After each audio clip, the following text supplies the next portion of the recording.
Bom dia, bem-vindo à lição da Escola Bíblica Dominical da Igreja Evangélica Batista da Figueira da Foz. Estamos a estudar o livro de Provérbios. O título da lição de hoje é A Escolha e, originalmente, esta lição está a ser transmitida no dia 30 de agosto de 2020. O tema é: todas as pessoas têm uma escolha a fazer. Seguir a Deus ou rejeitá-lo. Eu repito, todas as pessoas têm uma escolha a fazer.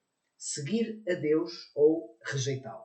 E vamos estar a estudar o capítulo 4 do livro de Provérbios, nomeadamente os versículos 10 a 27. Provérbios, capítulo 4, versículos 10 até 27. Na próxima lição, estaremos no capítulo 5 e o título da lição da próxima semana será Seguindo o Desígnio de Deus. Muito provavelmente em ambiente já presencial, embora gravado e transmitido, obviamente, para todos aqueles que nos quiserem seguir na lição da Escola Bíblica Dominical da Igreja Evangélica Batista da Figueira da Foz. Escolhemos esta divisão para estudar melhor o livro de Provérbios. E estamos exatamente ao longo das semanas que nos precederam e hoje ainda estamos na primeira parte desta divisão. Exortações e avisos de Salomão. Escolhemos esta divisão, podíamos ter escolhido outro plano de estudo, mas de acordo com este plano que decidimos seguir, a primeira parte, as exortações e os avisos de Salomão, são constituídos por 14 palavras, 14 discursos, 14 avisos de Salomão. E no capítulo 4, nós estamos então, e vamos hoje estudar aquilo que podemos considerar o sétimo e oitavo destes 14 avisos, ou seja, a necessidade de propósito, a necessidade de um propósito reto e de uma conduta digna, e também a sabedoria e os dois caminhos. A sabedoria e os dois caminhos e a necessidade de propósito reto e conduta digna. Estamos então no capítulo 4 do livro de Provérbios e então nesta primeira parte que vai até ao final do capítulo 9. Temos referido normalmente no início destas lições que há dois temas essenciais, duas ideias-chave essenciais ao longo do livro de Provérbios. É um livro que nos fornece a sabedoria que só pode ser encontrada em Deus, portanto, a base desta sabedoria que estamos a estudar é a sabedoria divina e, portanto, aquela que entronca, que radica, sem a qual não podemos viver, mas que não a podemos entender sem que percebamos quem Deus é. E, em segundo lugar, uma parte talvez mais prática, procurar a sabedoria de Deus, que significa desenvolver um relacionamento íntimo com Ele. Ou seja, não é possível desenvolver esta sabedoria divina na nossa vida sem que compaginemos a necessidade de um relacionamento íntimo com Ele. Neste sentido, realça valor o versículo 7 do capítulo 1 de Provérbios. É a chave para entendermos não só esta sabedoria que provém de Deus, mas como Deus quer que na nossa vida nós manifestemos esta sabedoria através de um relacionamento íntimo com Ele. O temor do Senhor é o princípio do saber, da sabedoria, mas os loucos desprezam a sabedoria e o ensino. Ao longo destas semanas, muito temos falado, muito temos estudado, muito temos certamente olhado para a vida de cada um de nós, no sentido de refletirmos sobre a sabedoria. E a sabedoria é constantemente posta à prova, nomeadamente quando se nos afigura a necessidade de escolher, de optar. Não direi nada de absolutamente novo, nem que ninguém saiba que a vida está repleta de escolhas. A nossa vida é um catálogo, é um permanente desafio somos constantemente, a cada momento, convidados a escolher. Claro que há aquelas grandes escolhas da nossa vida, aquelas escolhas que nós, à partida, sabemos que, tomando-as, estaremos necessariamente a enveredar por um ou outro caminho. Há escolhas que nos são propostas e que nós temos tempo para refletir nelas, em que nos é permitido tomar uma posição depois de uma auscultação a quem julguemos que nos possa dar bons conselhos. Nós que entendemos a nossa vida enquanto espiritual, no sentido em que acreditamos que Deus está interessado, Deus quer fazer parte da nossa vida, Deus quer ser parte ativa nesta tomada de decisões. Então acreditamos que pelo conselho das Escrituras, pelo conselho da oração, através diretamente de Deus ou indiretamente através de pessoas que estão à nossa volta, há, portanto, escolhas que nós sabemos que são importantes e que, portanto, tomamos bom sentido do tempo que tivemos para as tomar. Mas também há aquelas escolhas que nós temos de tomar, quase que diria, no momento, muitas vezes de uma forma absolutamente natural, espontânea. Quantas decisões já tomamos na nossa vida para as quais não tivemos tempo para nos prepararmos. Por outro lado, há também aquelas decisões que tomamos no dia a dia que aparentemente, pelo menos numa primeira leitura, numa primeira análise, parecem escolhas não muito importantes. São aquelas decisões que tomamos sem, provavelmente, nos apercebermos algumas vezes das consequências que daí podem advir. A vida está cheia de escolhas, está repleta de momentos em que temos de optar. Por outro lado, quanto maior é o leque das nossas opções, quanto maior é a possibilidade das nossas escolhas, mais complicado fica. Mais tenebroso muitas vezes é perceber por onde eu hei de ir, que decisão é que devo tomar. Certamente que aquela pergunta será uma afirmação na maior parte de nós, se calhar na maior parte das vezes que temos de decidir. Certamente já nos sentimos indecisos sobre uma escolha, porque tínhamos pelo menos mais do que uma opção, senão não seria escolha. Não é? Certamente já houve momentos na nossa vida em que sentimos indecisão em relação a uma escolha a fazer. Por outro lado, permita-me que pergunte, como é que decidiu o que escolher? Foi fruto de reflexão? Foi fruto de reflexão com oração? Foi fruto de conversas que teve com pessoas que julgou importantes para o ajudar ou a ajudar? Foi por impulso? Toma decisões por impulso? Acha que não pensar muito nas possíveis consequências ajuda-o a tomar uma melhor decisão? Certamente cada um de nós vai responder à sua forma a estas perguntas, e elas não têm qualquer outro significado e qualquer outro sentido e qualquer outra intenção senão introduzir o tema que vamos hoje estudar. Porque, de facto, hoje o texto que vamos considerar fundamentalmente fala de dois caminhos. Não tanto a escolha em relação a um momento A ou um momento B, C, D, E, F da nossa vida.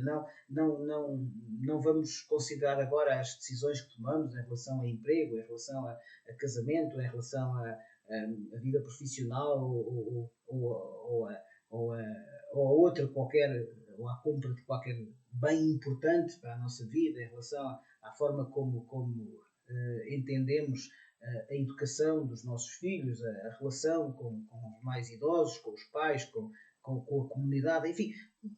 Não vamos agora falar dessas escolhas. Vamos, para já, concentrar-nos no tema que a lição hoje nos possibilita, que é refletirmos em relação à forma como nós vivemos a nossa vida, tendo em conta os dois caminhos que nos são propostos nesta lição. Diria que são dois caminhos que, permitam-me apenas esta deriva, são dois caminhos que nos conduzem ou afastam do Éden.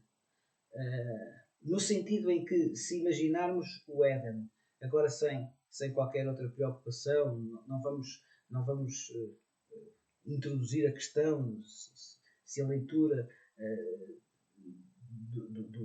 da criação, tal como nos está descrita no Gênesis, deve ser entendida ou não de forma literal, entendendo cada palavra enfim, com o conceito que hoje temos. Não vamos entrar para já neste debate, não é essa a intenção, mas imaginemos o Éden como o local que Deus criou para que os homens estivessem em comunhão. Curiosamente, em comunhão com Deus, havia uma relação íntima do Criador com a criatura, mas também uma relação perfeita com a natureza que o Senhor Deus tinha criado. Diz o Gênesis que Deus viu e tudo era muito bom.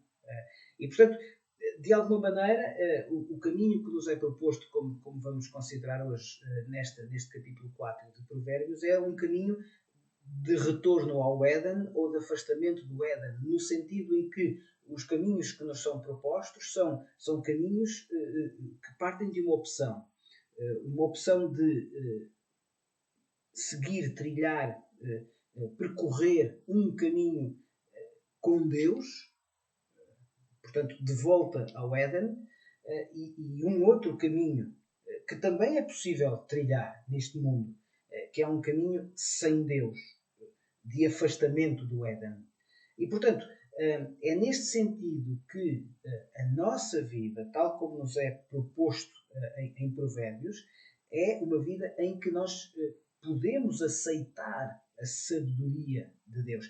E esta sabedoria de Deus tem efeitos práticos na nossa vida.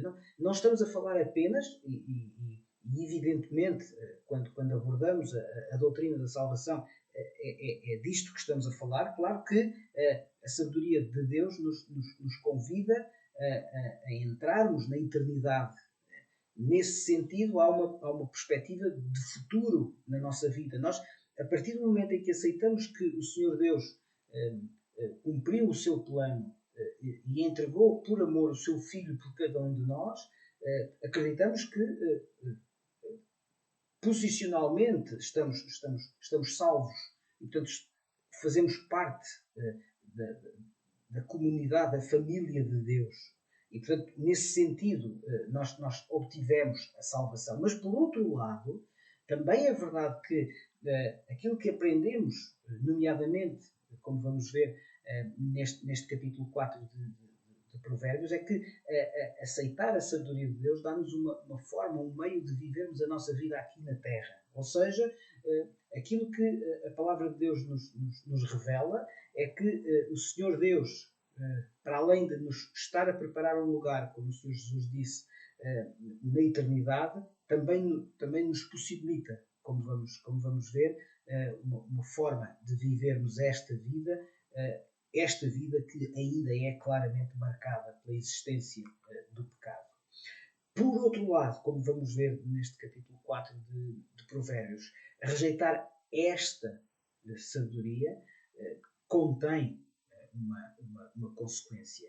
E essa consequência é a destruição, neste sentido, a destruição no sentido de viver eternamente sem Deus.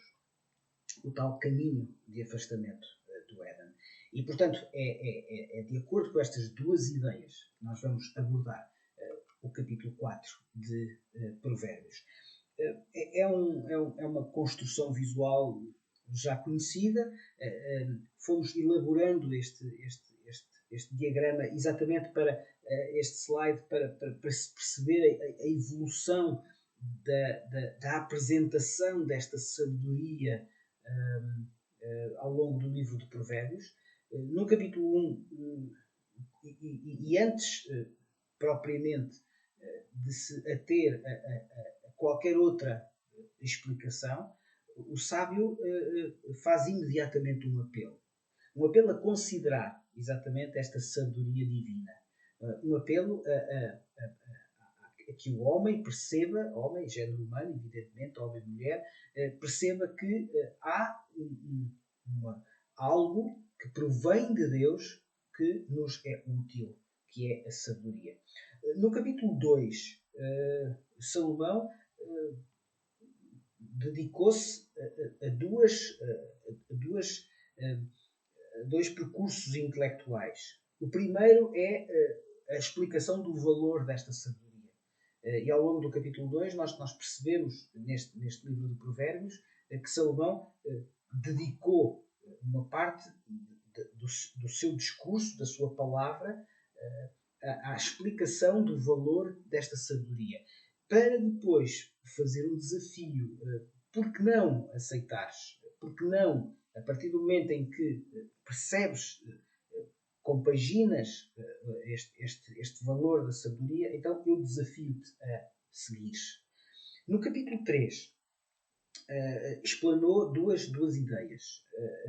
Primeiro, conceptualmente, não é possível compreender esta sabedoria sem se perceber qual é a sua base. E a base, como já considerámos então, a base é Deus.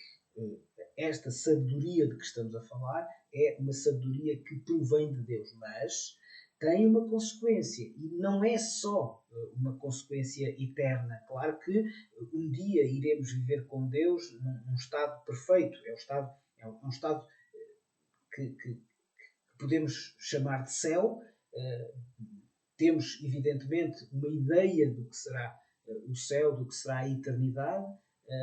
A revelação de Deus não nos diz tudo sobre como será. Certamente teremos questões que vamos ver resolvidas na eternidade, mas pelo menos aquilo que sabemos é que viver eternamente com Deus produzirá em nós um estado de felicidade eterna. Mas também, não só, e como vamos considerar também no capítulo 4, esta felicidade pode e deve ser experimentada também, desde já, deste lado da eternidade.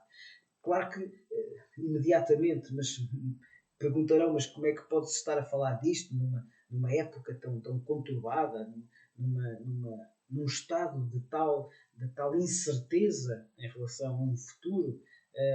Como é que nós podemos ser felizes vendo o pecado e a violência e a destruição e a morte e a corrupção à nossa volta?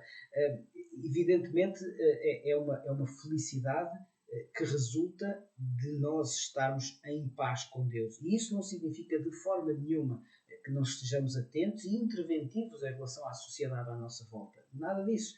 A parábola, por exemplo, a parábola do bom samaritano é um bom exemplo de como nós devemos ser proativos em relação ao mundo, em relação ao próximo, em relação àquilo que está a acontecer à nossa volta. Claro que sim, mas essa proatividade deve resultar desta paz com Deus, deste estado em que com Deus nós sabemos que estamos não só seguros para a eternidade, mas também seguros na mão de Deus, que nos oferece uma vida com Ele, que não é evidentemente uma vida isenta de dificuldades, mas é uma vida em que nós podemos ter a certeza de que Ele está connosco.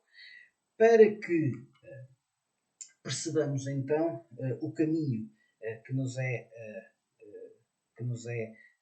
apresentado neste capítulo 4 de Provérbios.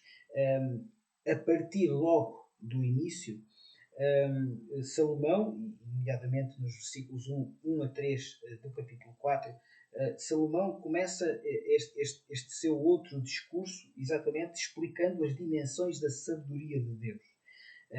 Não é o objetivo da nossa lição de hoje, mas de qualquer forma, e é nesta altura que eu peço que tenham o texto bíblico à frente e também um bloco de notas, porque muitas vezes o bloco de notas nos ajuda a tirar algumas ideias ou a colocar algumas ideias no papel para mais tarde voltarmos a ela, e portanto como não temos a oportunidade e o tempo necessário para explicar e para considerar esta passagem, fiquemos apenas com uma ou duas notas iniciais. Versículo 1. Ouvi e estai atentos. Diz o versículo 1. Ouvi, filhos, a instrução do Pai. Estai atentos para conhecerdes o entendimento, a boa doutrina. Ou seja, ouvi. O que hoje poderíamos traduzir por estai bem informados. Esta é uma ideia muito interessante. Informem-se, estudem, procurem conhecer. O que não significa necessariamente o todo. Ou seja, ouvi, mas pode parecer eventualmente uma repetição, mas não o é. Informação não significa necessariamente transformação.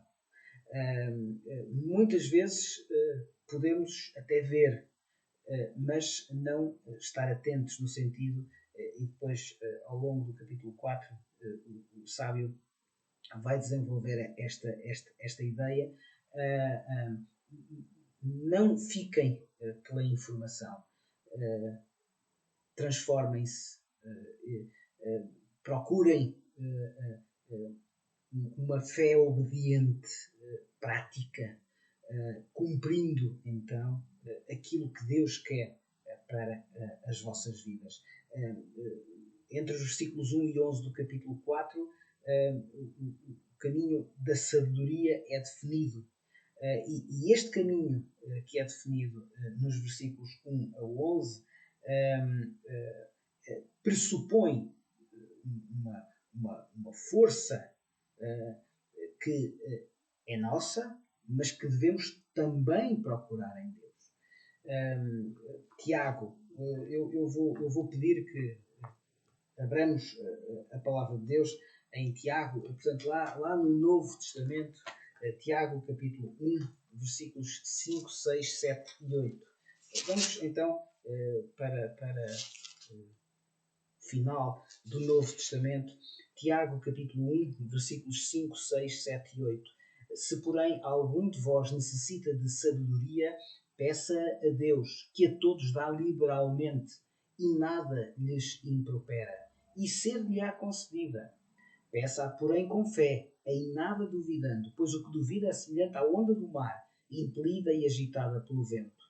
Não suponha esse homem que alcançará do Senhor alguma coisa, homem de ânimo dobre, inconstante em todos os seus caminhos. Ou seja, aquilo que Tiago, muitos anos mais tarde, está a fazer é dar a conhecer o que podemos explicar como uma compreensão cristã da sabedoria, que é aquela manifestação de uma vida que segue a lei de Deus, que segue Deus, em cuja dimensão, digamos, mais doutrinária, mais teórica, se quisermos mais fundamentadora, poderíamos lhe chamar a fé.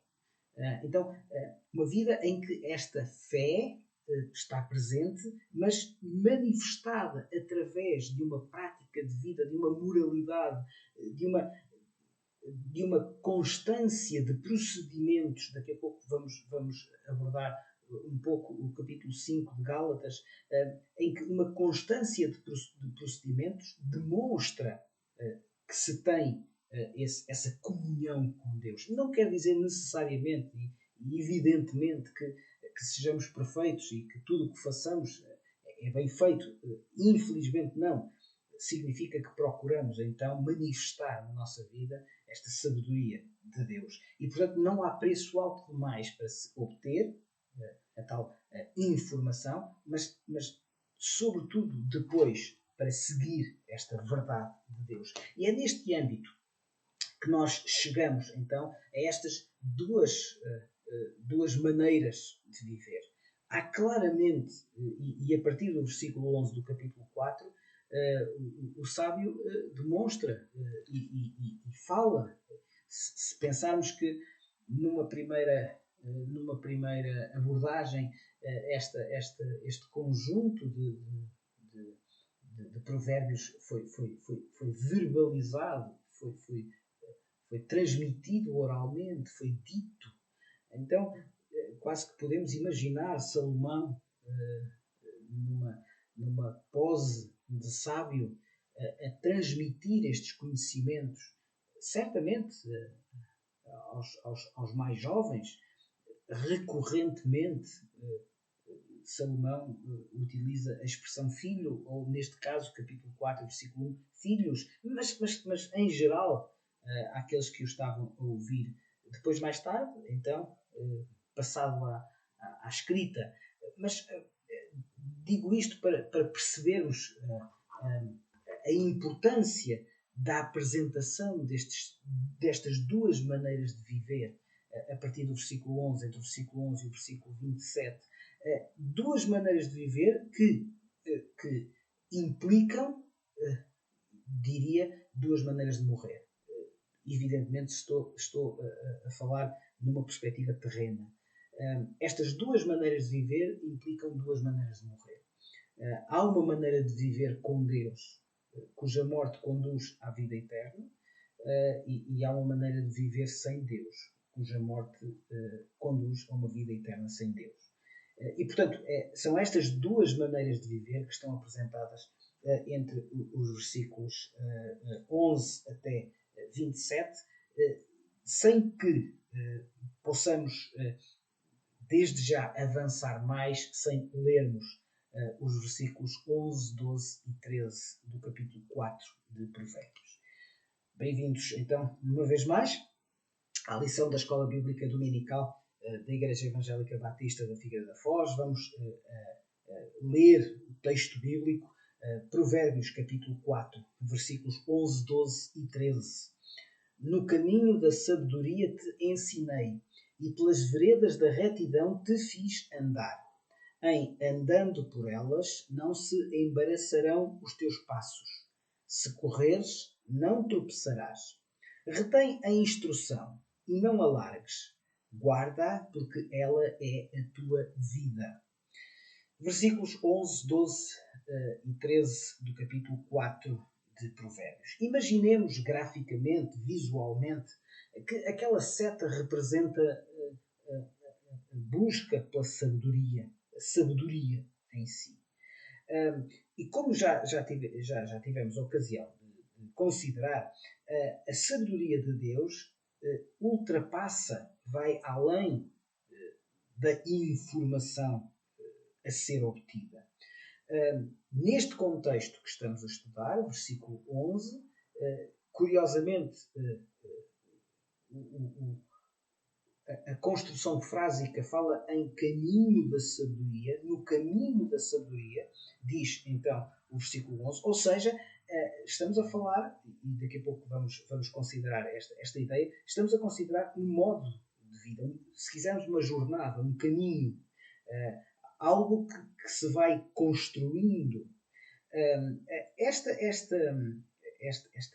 busca, este trilhar da sabedoria é, portanto, e tem como base informação, e claro que quanto melhor informados nós tivermos, maiores possibilidades temos de que esse acervo de informação nos possibilite uma constante tomada de decisões que sejam as melhores decisões.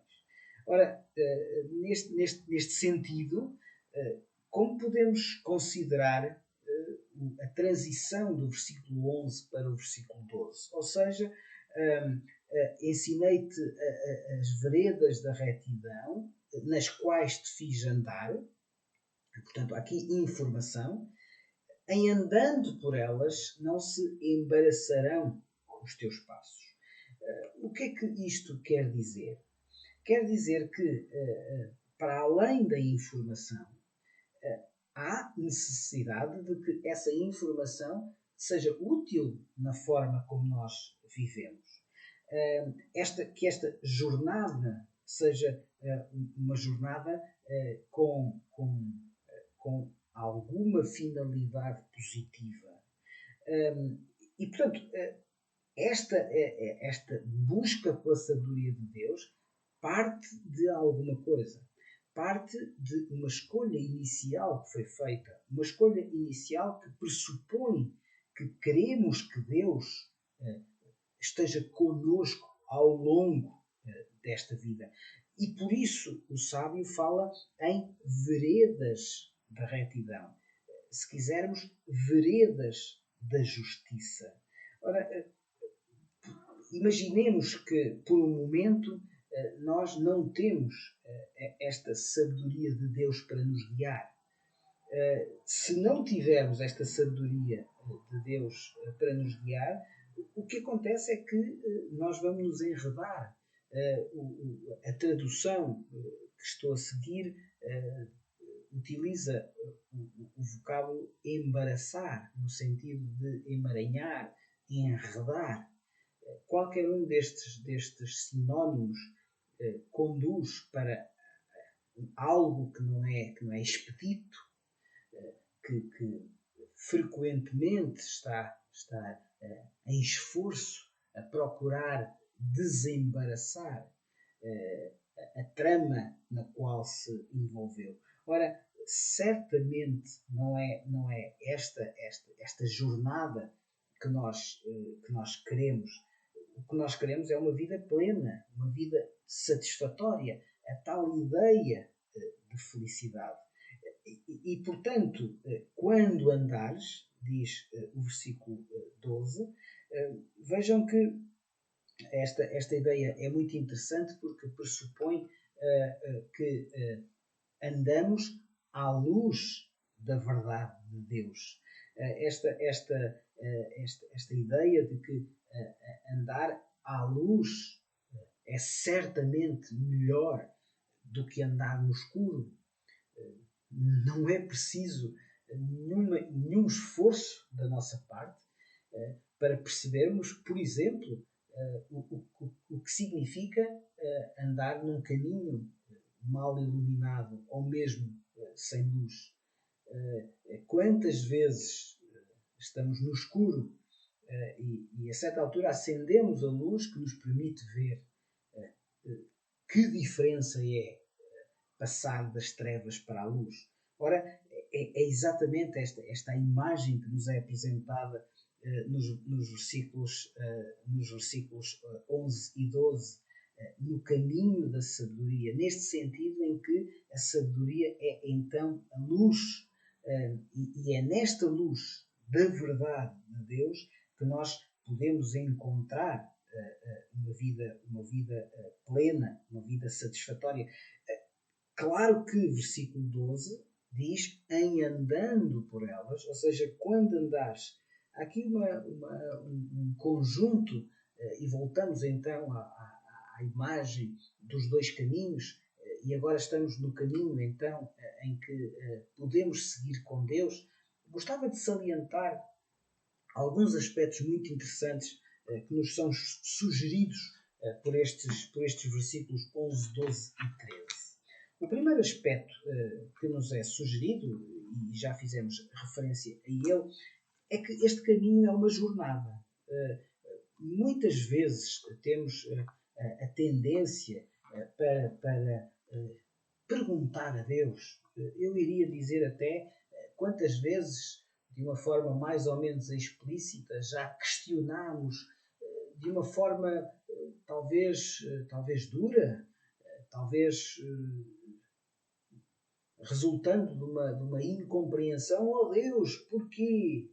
Por que não acontece isto? Por que não resolves este meu problema? E não estou de forma nenhuma a julgar ou a condenar.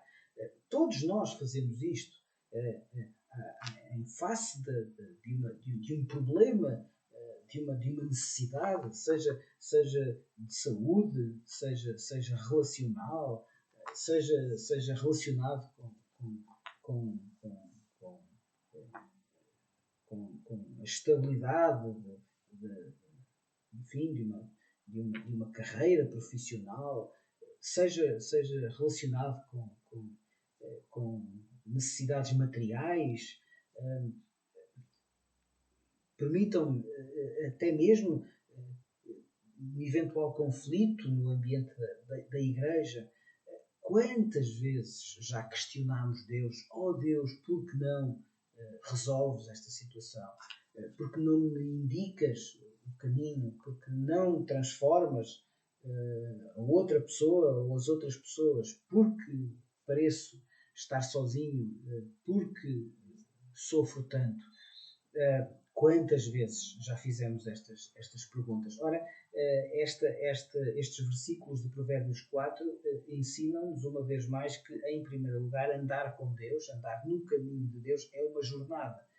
O que significa que há uma atividade contínua.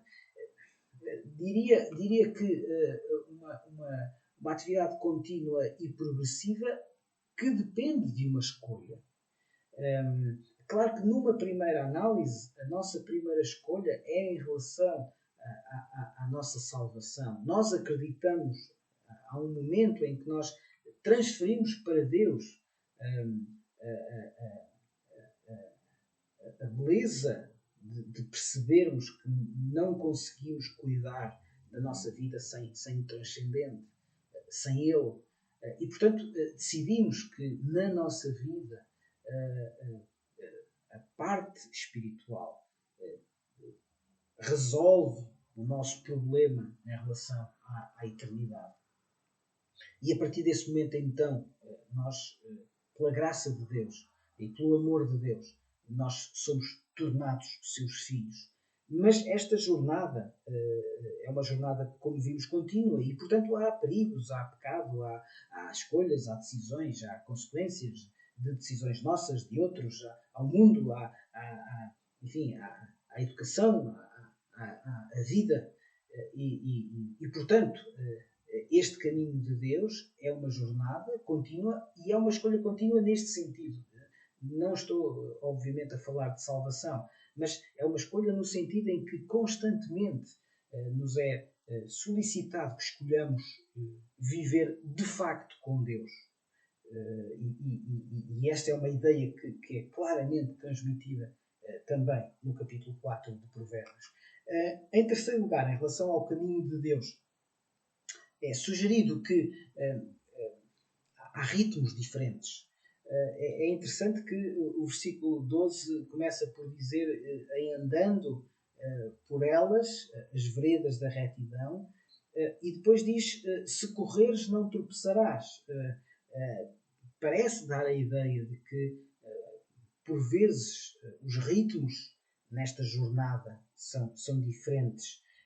Não vou aqui desenvolver um conjunto de considerações que nos poderia desviar o foco desta lição, mas fiquemos com esta ideia de que ritmos pode ter a ver com a forma como nós nos relacionamos, às vezes melhor, outras vezes pior, com os outros, mas também com o próprio Deus. Ritmos poderá ter a ver com este andar e o correr, poderá ter a ver com a forma como nós entendemos a velocidade a que temos de conseguir chegar a algo, seja legítimo ou não, seja relacionado com Deus ou não, ou seja, enfim, estes ritmos parecem indicar-nos que temos de considerar que andar com Deus deve ter esta perspectiva de que, por vezes, os ritmos que nós empreendemos à nossa vida também têm de estar claramente de acordo com o tempo de Deus. E como sabemos, a palavra de Deus diz que o tempo de Deus não é o nosso. E, portanto, devemos em tudo perceber que os ritmos que eventualmente dermos à nossa vida devem ser ritmos que têm a ver com o tempo de Deus, muito mais do que o nosso tempo. Mas Este caminho de Deus também é justo. É interessante que o versículo 11 fala em veredas da retidão, ou seja, em veredas da justiça. Quantas vezes, à luz da moral vigente, da cosmovisão de um determinado conjunto de pessoas, quantas vezes, à luz e face àquilo que nos é constantemente dito e sugerido, aquilo que parece justo passa a ser injusto, aquilo que era injusto passa a ser justo, e muitas vezes aquilo que parece ou não parece, aquilo que num momento era considerado bom e no outro já não é, tudo deve ser entregue nesta ideia de que o caminho de Deus é justo.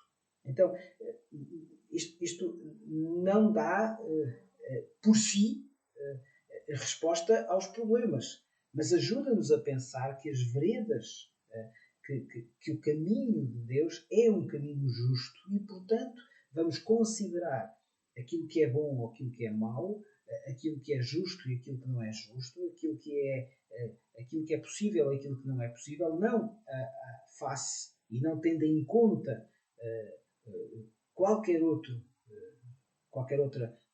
ideia.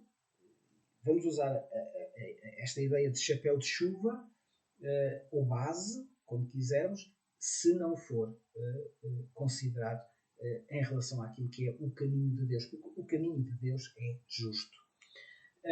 Vamos voltar então àquela imagem da sabedoria, a ideia então da informação, que é importante, mas que tem de ser aplicada, ou seja, tem de ser a base para a transformação. E a transformação num modo de vida que seja um modo de vida à luz da verdade de Deus. E para finalizar, então, o estudo destes 3 versículos, 11, 12 e 13, ainda não o estudo da Escola Bíblica Dominical, mas para terminar, então, esta primeira parte do estudo de hoje, o caminho a seguir, versículos 11, 12 e 13, é interessante que, só no versículo 13, Salomão usa 3 exemplos para nos admoestar, para reforçar a ideia de que devemos permanecer no caminho da sabedoria. Permitam-me que leia de novo o versículo 13. Retém ou apega-te à instrução. Não a largues. Guarda, porque ela é a tua vida. Ora, temos aqui três exemplos, exatamente então, como disse, para reforçar a ideia de que devemos permanecer no caminho da sabedoria. A primeira é apega-te à instrução. Retém a instrução. Como é que isto é feito? Como é que isto é praticado? Como é que nós, então, podemos apegar-nos à instrução de Deus? Sempre para que nos tornemos sábios. Sábios no Senhor, sábios em Deus.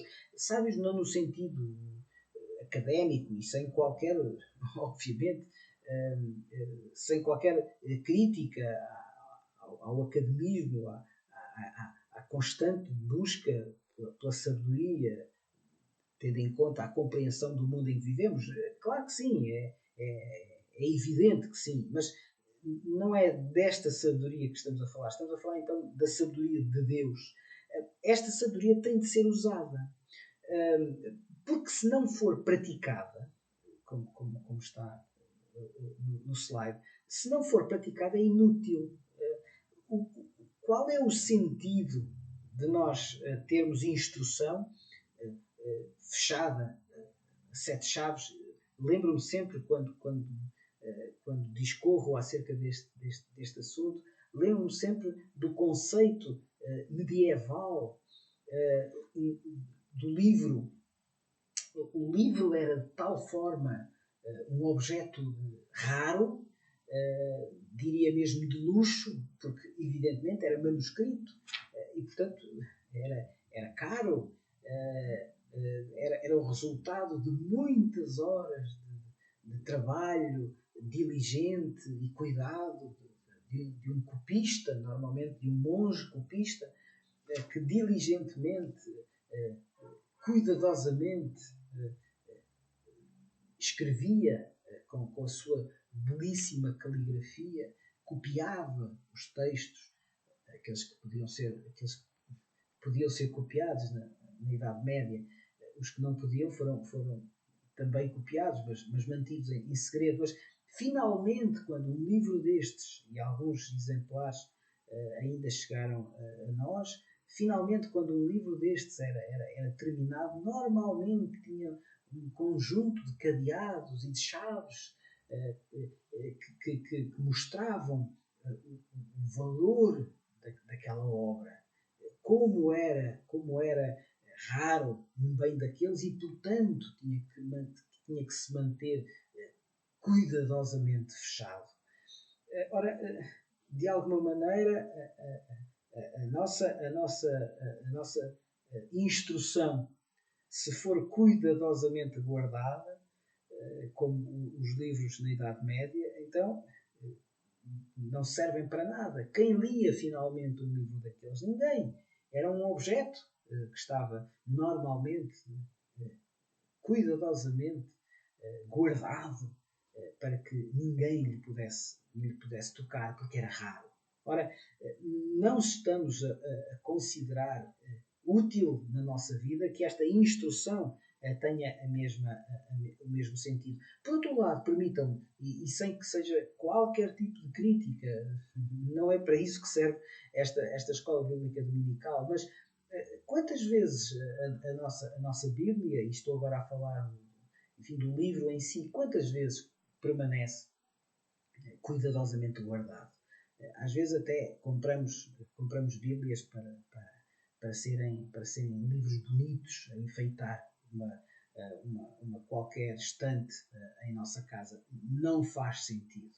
Então, aquilo que o sábio Salomão estava a dizer é pratica. Permite que a instrução faça diferença na tua vida, mas que a partir daí, e se fizer sentido e se transformar a tua vida, necessariamente vai também ajudar a transformar a vida de outros. Em segundo lugar, versículo 13, não alargues. Ou seja, Salomão percebia claramente, aliás, a sua vida futura vai mostrar isto mesmo, que o conjunto de tentações à volta de quem quer praticar a sabedoria é de tal forma gigantesco que é relativamente fácil acontecer não termos persistência suficiente para permanecer sempre tendo em conta esta sabedoria. Mais uma vez, obviamente não estou a falar da nossa salvação. Estou a falar da forma como nós vivemos, de como é o nosso modo de vida. Portanto, não alargues, ser persistente. E finalmente, e em terceiro lugar, ainda no versículo 13, ela é a tua vida.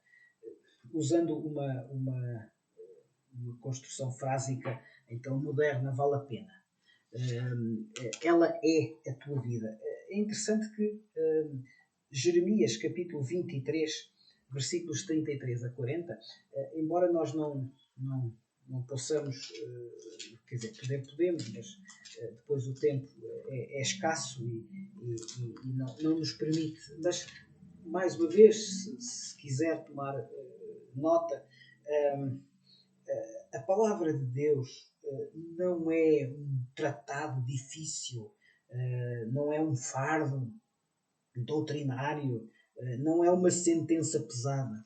No Velho Testamento, Jeremias capítulo 23, versículos 33 a 40. Nós não vamos ter a possibilidade de ler, mas fica só algumas notas. Quando depois este povo te perguntar, a qualquer profeta ou sacerdote, dizendo qual é a sentença pesada do Senhor, então lhe dirás, vós sois o peso e eu vos arrojarei, diz o Senhor. Versículo 40. Porém sobre vós perpétuo opróbrio e eterna vergonha que jamais será esquecida. Porquê? Porque alguém disse isto. Mas não é verdade. O Senhor Jesus, Mateus capítulo 11, versículos 28 a 30. Mateus capítulo 11, versículos 28, 29 e 30. Não temais que matam o corpo e não podem matar a alma. Temei antes aquele que pode fazer perecer no inferno tanto a alma como o corpo. Não se vendem dois pardais por um asse. Peço desculpa, mas eu não estou a ler o capítulo 7, está no capítulo 10. É o capítulo 11, está bem? Peço desculpa. Vinde a mim, todos os que estáis cansados e sobrecarregados, e eu vos aliviarei. Tomai sobre vós o meu jugo, e aprendei de mim, porque sou manso e humilde de coração, e achareis descanso para a vossa alma. Porque o meu jugo é suave e o meu fardo é leve. Então, vamos voltar a Provérbios capítulo 4, versículo 13. Guarda, porque ela é a tua vida. Então, esta vida, o Senhor Jesus disse, eu vim para que tenham vida e a tenham em abundância. João capítulo 10 e versículo 10. Todo o texto bíblico é claro em relação a esta ideia de que a vida com Deus é uma vida que vale a pena. É uma vida feliz, mais uma vez, não no sentido sem problemas, mas é uma vida em que nós temos a presença do Senhor Deus connosco. E é este Senhor Deus connosco que nos permite, então, ter um modo de vida à luz da verdade de Deus, uma vida que deve ser praticada, uma sabedoria na qual devemos ser persistentes, mas que vale a pena, porque podemos ter vida abundante em Deus. Vamos avançar, o tempo urge e, portanto, vamos avançar. Provérbios capítulo 4, versículos 14 até 19. Não entres na vereda dos perversos, nem sigas pelo caminho dos maus. Evita-o, não passes por ele, desvia-te dele e passa de largo, pois não dormem se não fizerem mal, e foge deles o sono se não fizerem tropeçar alguém. Porque comem o pão da impiedade e bebem o vinho das violências. Mas a vereda dos justos é como a luz da aurora, que vai brilhando mais e mais até ser dia perfeito. O caminho dos perversos é como a escuridão, nem sabem eles em que tropeçam. Ora, se há pouco imaginámos uma seta que nos indica o caminho da sabedoria, proponho agora que imaginemos a mesma seta, mas que nos indica o caminho daqueles que seguem sem Deus. Esta passagem é certamente uma passagem, por vezes, até um pouco perturbante. E perturbadora. Fala o versículo 14, na vereda dos perversos. Ainda o versículo 14, o caminho dos maus. Ora, o que será então a vereda ou o caminho dos ímpios, dos perversos, dos maus? Uma coisa podemos aprender em Provérbios. O sábio considerou 6 razões pelas quais os humildes de coração, neste sentido, os tementes a Deus, os sábios, não devem seguir este caminho do mal e, portanto, dos maus. Há pouco considerámos o que é o caminho com Deus. Vamos agora considerar o que é o caminho sem Deus. Em primeiro lugar, o que o sábio diz é não sigas. É interessante que, e daqui a pouco já vamos falar da ideia de porta, mas o versículo 14 diz não entres, não te ponhas a caminho. O versículo 14 diz não sigas. E, portanto, esta é a primeira ideia, é a primeira ordem, se quisermos, que o sábio indica em relação a esta vereda dos perversos. A segunda, versículo 15, não andes. Ou seja, não entres, não sigas, mas também não tem redes, não andes, não circules por aí, não vás por aí, não te conduzas nesse tipo de caminho. Em terceiro lugar, não passes por ele. Reparem que parece que são repetições da mesma ideia. Por outro lado, indica-nos claramente e de uma forma muito prática duas coisas importantes. Uma é não seguir, no sentido de não escolher este caminho. Mas a outra ideia é nem por momentos. Ou seja, não te fica bem, não é bom para ti pensares que por um momento eu posso ir por ali e depois voltar. E depois, mais tarde, retornar. Reparem que esta ideia não sigas, não andes, não passes sequer. Em quarto lugar, evita-o. Ou seja, não te coloques em situações em que podes estar mais atreito, pode ser mais difícil entrares por aí. E, portanto, evita, à partida, cuida de não te envolveres em situações que te possam aproximar de chegares a um ponto em que vai ser impossível não contactares com esse caminho. Desvia-te, portanto. Não penses em seguir por aí. E finalmente passa longe. Como há pouco disse, tenta manter uma margem de segurança que te seja útil para que a distância que tens então te impeça sequer de estar a olhar para esse caminho.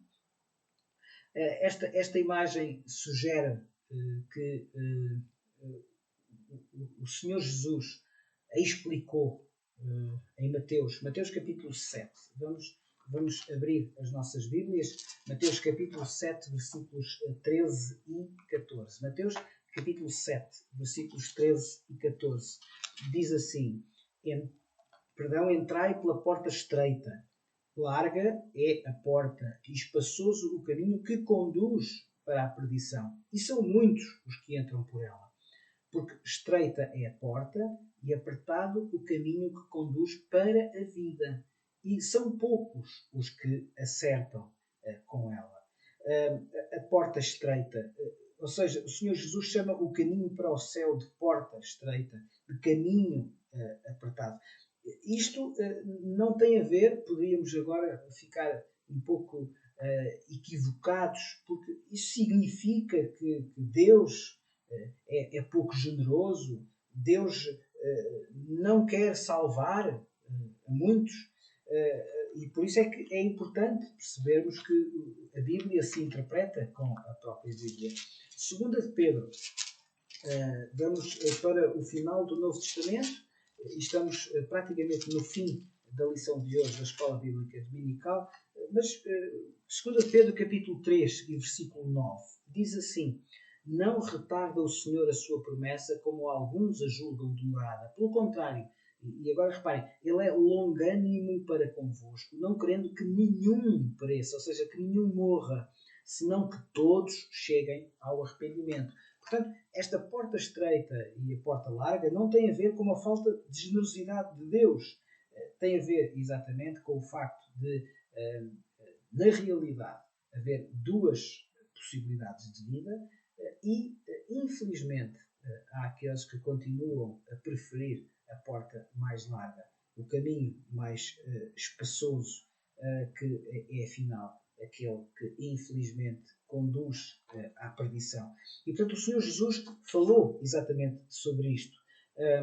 O caminho apertado, que conduz à vida, são poucos os que vão por ele.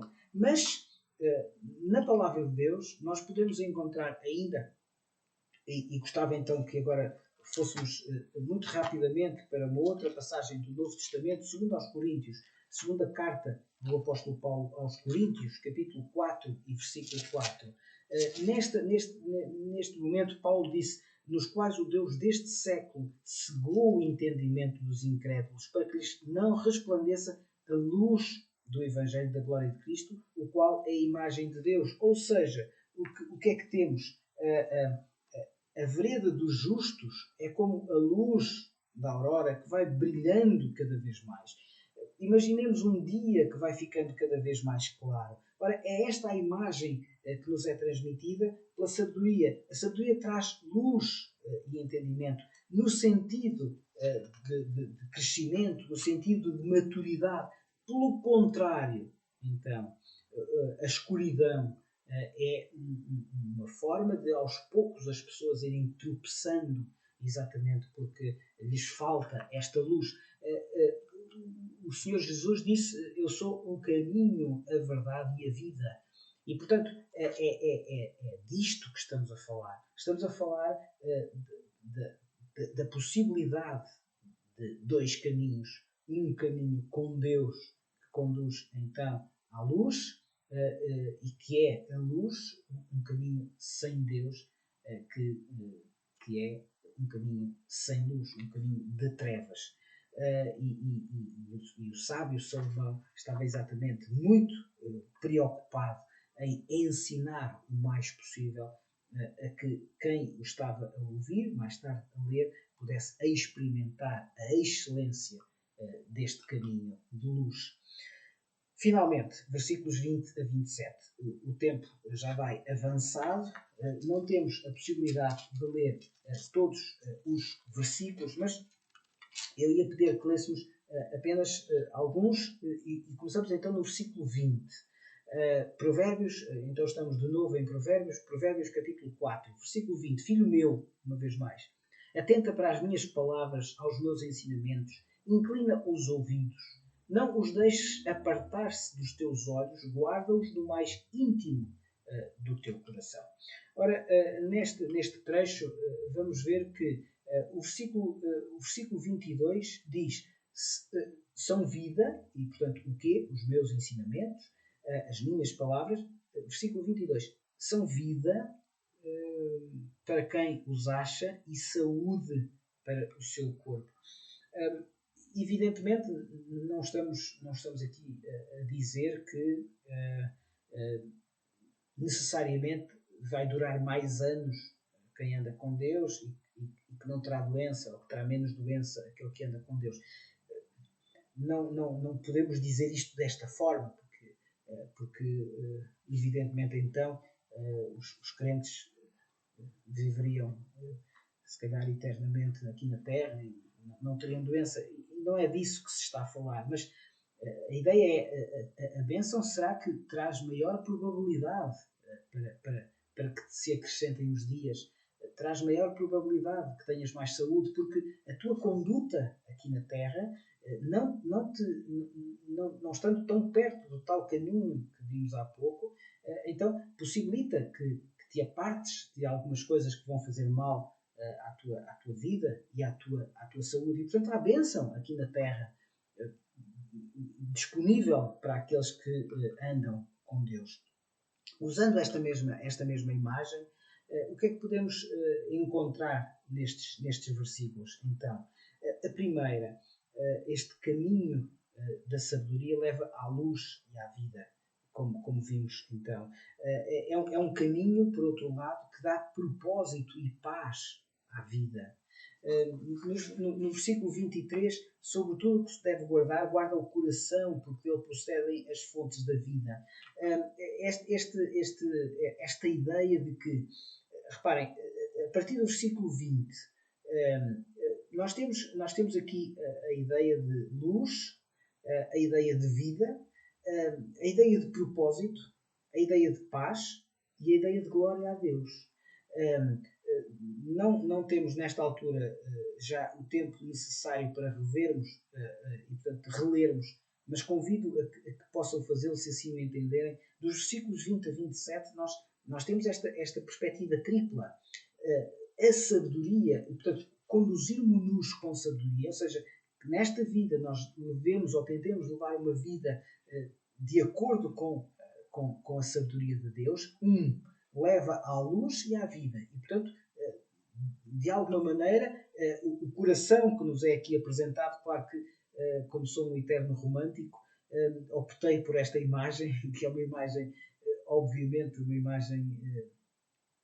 imagem gráfica, que não tem a ver com o órgão, exatamente porque quando na Bíblia nos é apresentada esta ideia de coração, é claramente a ideia do sentimento, do impulso. O Senhor Jesus disse que a boca fala do que está cheio o coração. E, portanto, é nesta ideia, não é a ideia de coração, órgão físico.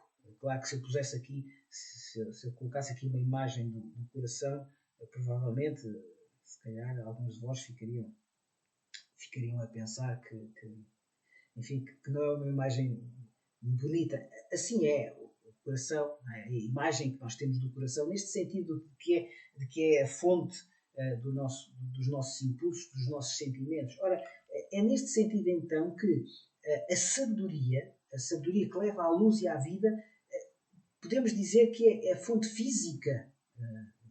Deus proporciona este bem-estar físico na nossa vida. Mas também, e cada vez mais importante, face à mudança constante a que estamos a ser sujeitos no nosso mundo, mas esta sabedoria é também a fonte emocional da nossa vida. Quantas vezes percebemos, nós próprios, em relação a cada um de nós, que é difícil manter um controle emocional, às vezes, nas nossas vidas. Ora, pensemos que a sabedoria de Deus nos dá, e pode ser esta fonte emocional, não significa que seremos sempre equilibrados e que nunca diremos palavras que não devíamos, ou que nunca nos iremos. Não é isso que estou a dizer, mas pensemos nesta sabedoria de Deus como uma fonte emocional, de uma certa estabilidade emocional da nossa vida. E, finalmente, a fonte espiritual. Ou seja, se repararmos, nestes versículos nós temos aqui uma tripla dimensão na nossa vida.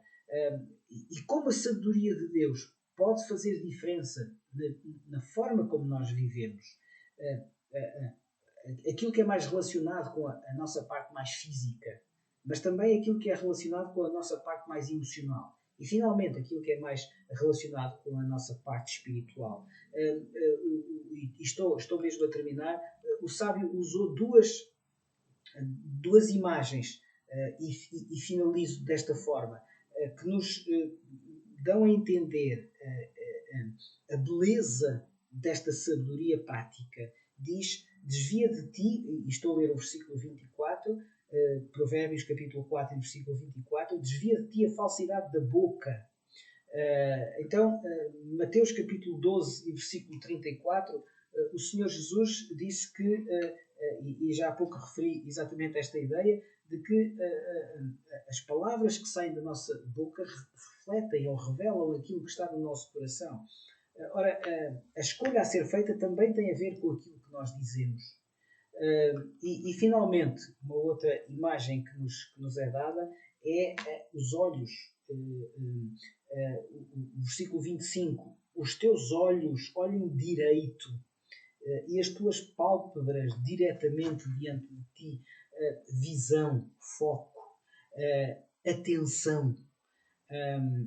Hebreus capítulo 12, versículos 1 e 2, de uma maneira muito rápida. Já não temos tempo para ler esta passagem, mas é exatamente esta ideia de estarmos focados naquilo que é realmente importante. Não te desvies nem para a direita nem para a esquerda. Desvia os teus passos do mal. E então, assim, usando estas duas imagens do nosso corpo, é interessante, não temos agora tempo para vermos, mas o próprio apóstolo Paulo também, ele muitas vezes falou da diversidade dos órgãos do nosso corpo, já agora fazendo a passagem para que não só o nosso corpo é diferente em si, mas todos nós somos diferentes no sentido em que fazemos parte do corpo de Cristo, que é a Igreja, e portanto devemos ter bem claro em nós qual é a nossa função e a nossa responsabilidade na Igreja, mas esta ideia de que a boca e os olhos nos devem conduzir para um claro entendimento em relação a como praticar a sabedoria de Deus. Estamos no fim. Foi um prazer estar consigo. Fica a pergunta para a semana: em que áreas da minha vida preciso de maior disciplina? Em que áreas da minha vida preciso de maior disciplina? Na próxima semana, muito provavelmente, vamos estar presencialmente nas instalações da Igreja Evangélica Batista da Figueira da Foz e, evidentemente, pode seguir-nos também através da página da Igreja no Facebook e também na página da Igreja no YouTube. Foi um gosto, um prazer estar consigo. Até para a semana. Graça e paz.